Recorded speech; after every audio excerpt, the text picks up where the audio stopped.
Trump told Schumer, "Go to hell," as Senate fails to reach deal on nominees. When political tempers flare, the results can be explosive, and this latest clash between President Donald Trump and Senate Democratic leader Chuck Schumer is no exception. As senators packed their bags to head home for recess, tensions reached a boiling point over stalled negotiations regarding Trump's nominees. But here's where it gets controversial. Instead of finding common ground, Trump took to social media in a fiery outburst, telling Schumer to go to hell. This dramatic moment left many wondering, what does this mean for bipartisanship in Congress? And could such public spats ultimately hurt the very people these leaders claim to serve? The drama unfolded after days of intense discussions involving Senate Republican leader John Thune, Schumer, and White House officials. Their goal was clear: resolve the standoff so senators could leave Washington and return to their home states. According to sources familiar with the talks, Schumer had specific conditions. He wanted federal funds released for critical programs like the National Institutes of Health and foreign aid. Additionally, he demanded that Trump promise not to pursue another legislative package aimed at cutting federal spending, often referred to as rescissions. These demands were seen by some as reasonable compromises, but others viewed them as non-starters.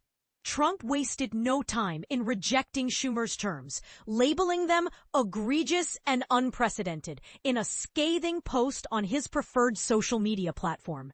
He doubled down by urging Republicans to abandon any deal, insisting they should go home and paint Democrats as obstructionists who refuse to work for the American people. Tell Schumer, who is under tremendous political pressure from within his own party, the radical left lunatics, to go to hell, Trump wrote. His message concluded with a sarcastic farewell.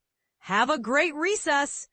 Meanwhile, back in the Senate chamber, things weren't going much smoother. On Saturday night, Senator Thune attempted to secure unanimous consent to vote on several nominations before adjourning for a month. However, procedural hurdles imposed by Democrats, who hold significant leverage despite being in the minority, slowed progress. Democrats had been strategically delaying votes on lower-level nominees, forcing Republicans to keep the Senate in session over the weekend. This tactic highlighted the deep divisions within the chamber, making compromise seem increasingly elusive. Schumer later addressed reporters during a news conference, accusing Trump of derailing negotiations entirely. Holding up a printed copy of Trump's inflammatory post, Schumer quipped, "Is this the art of the deal?" A pointed reference to Trump's best-selling book about negotiation tactics. Schumer emphasized that Democrats were genuinely seeking a reasonable path forward, one that would allow for bipartisan consideration of Trump's nominees. Yet, according to Schumer, Trump simply refused to meet them halfway. In a fit of rage, Trump threw in the towel, sent Republicans home, and was unable to do the basic work of negotiating, Schumer lamented, while Schumer refrained from divulging specifics of the failed talks. He suggested that both sides had actually been nearing agreement on multiple issues, only for Trump to abruptly pull the plug.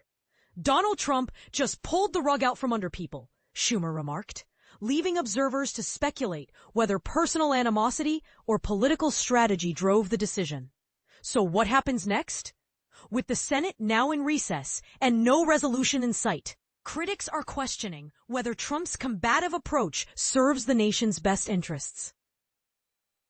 Is it possible to govern effectively when leaders resort to name-calling and ultimatums?